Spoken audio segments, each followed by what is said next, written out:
Welcome everybody, this is Required Gaming. I am grrrdefensemode. I'm hlcpunk. I'm MyMooseyFate. And this is a new thing we're starting, Required Gaming. So,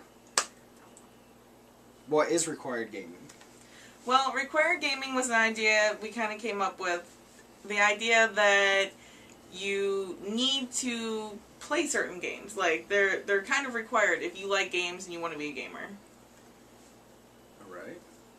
And, So, what is a gamer to us? Like, what do we think a gamer is? Personally, like, when we're thinking hardcore, casual, stuff like that, I say there's a fine line. I think that you can be hardcore about casual games. I agree with that 100%. I think anybody who enjoys anything with gaming, I mean, that makes you a gamer. Oh yeah, that makes total sense. I could be totally hardcore about fucking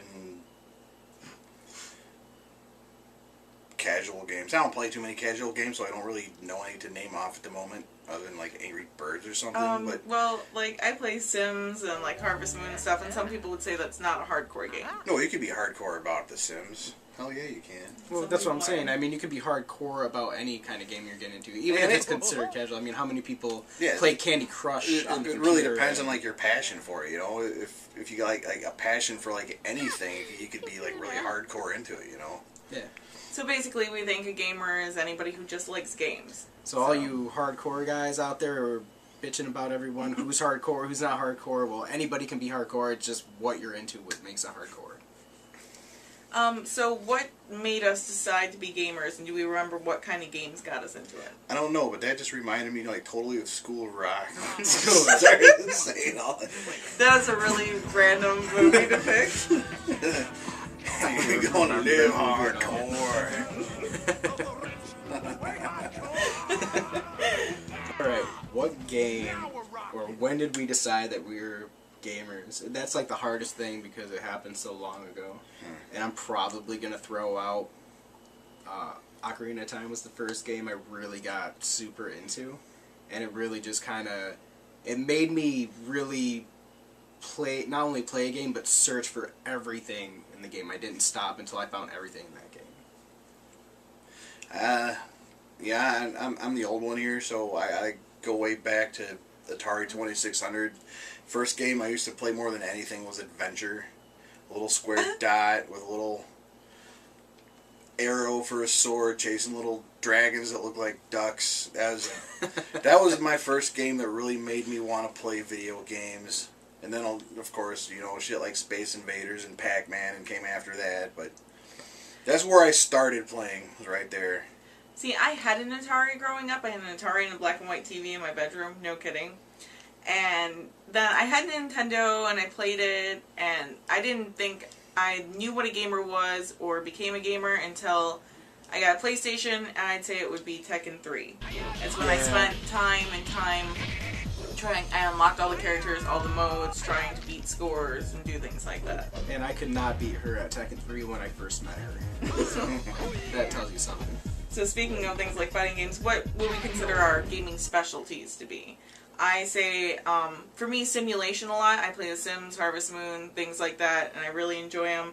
I do like fighting games, and some RPGs, I like story-driven RPGs and action-adventures. So I'm really story-driven, like Telltale games and stuff. I'm really more into, like, survival horror. Like, if it's scary and there's kind of, like, management going on, like, anything with some heavy-duty management, whether it be survival horror or games like Dark Souls, Bloodborne, or even kind of like games like, oh, what's the one with the aliens? I can't remember exactly what it is now. XCOM? XCOM, yeah, XCOM. Anything that's kind of strategy like that, I love. I was going to say Aliens. The aliens. Yeah, but Colonial Marines. like strategy like that, anything that requires like some real thought to it, I get really into, and I love that kind of stuff. Anything that's gonna test my mettle. So Nice. Yeah, I've always been into like action adventure, some platforming. Depends on the platforming though. I'm more like into like Tomb Raider more than like Mario or something. More than like Mario, yeah. I'm probably like more an into Assassin's Creed. Yeah, Assassin's Creed, action adventure, puzzles. I like puzzle games, racing. racing, driving, simulation racing, arcade racing games. Anything you could drive a vehicle. Which brings, that's kind of your favorite genre too, right? Like, Yeah, one of them, yeah.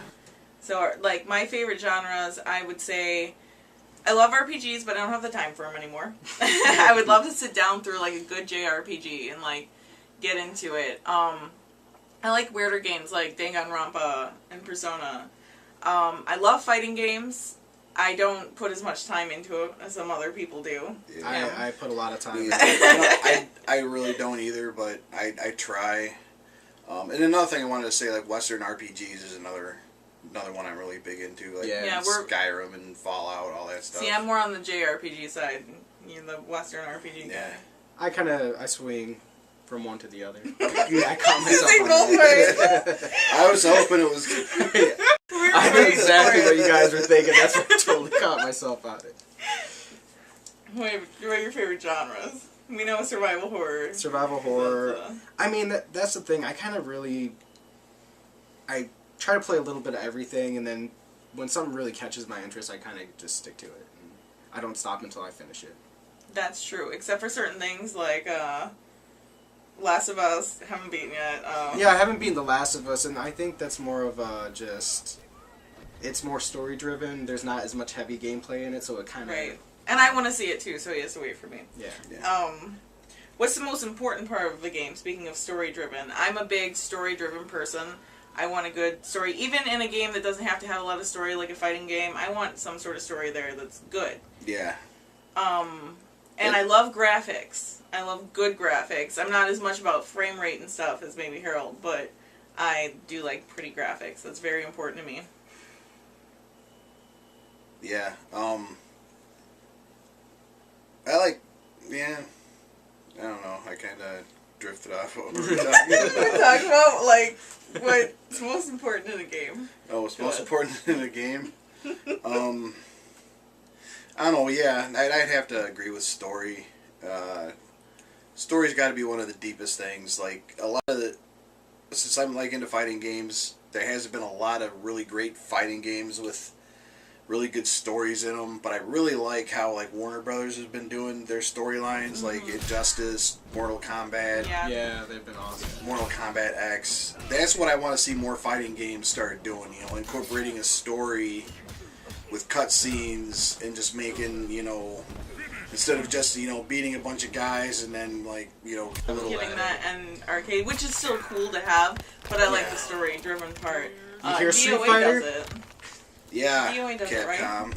Yeah, DOA does it, or at least did it this time. But Street Fighter could really learn something from that to make because it. they have cool characters. They have cool characters, and I want to see them kind of fleshed out. That'd be really cool. Me, I mean, really, as long as. I mean, it's got to play well. I mean, story isn't so much important to me as much as just really getting into it and how the mechanics all kind of work together. And if it works together smooth enough, to me it's fine. See, I want accessibility too now that you mentioned that. I like that it's easy for me to pick up. Because I don't want to spend a whole bunch of time trying to, like, understand and figure out a game and it being too hard to start out with. Like games with huge learning curves and stuff like that, where you spend, like, hours before you actually get the feel of the game. I want something like you can just jump in and start playing it and, like, start kicking ass, but at the same time you start learning the complexities of the game and the game engine, especially with, like, fighting games and, like, racing or even games. Shooters, like Far Cry is one of those great examples of being able to jump into a game. Yeah, it's a shooter. It feels like a shooter, but it has its own complexities. Yeah, I mean, you don't need the storyline. The storyline's nice to have, but it's one of those games you can just pick up and it's a game, and I think that's maybe what I was trying to get at. The game is a game, first and foremost, and the story just accents it. Right. So if you got a good story that accents what the gameplay's doing really well, like, that's awesome. But as long as the gameplay's good enough, like Far Cry is a great example of where you can just get in, or even Bloodborne, where you can just get in, you can start going to town, and then you're learning the story as you go, like, that's great to me. I like stuff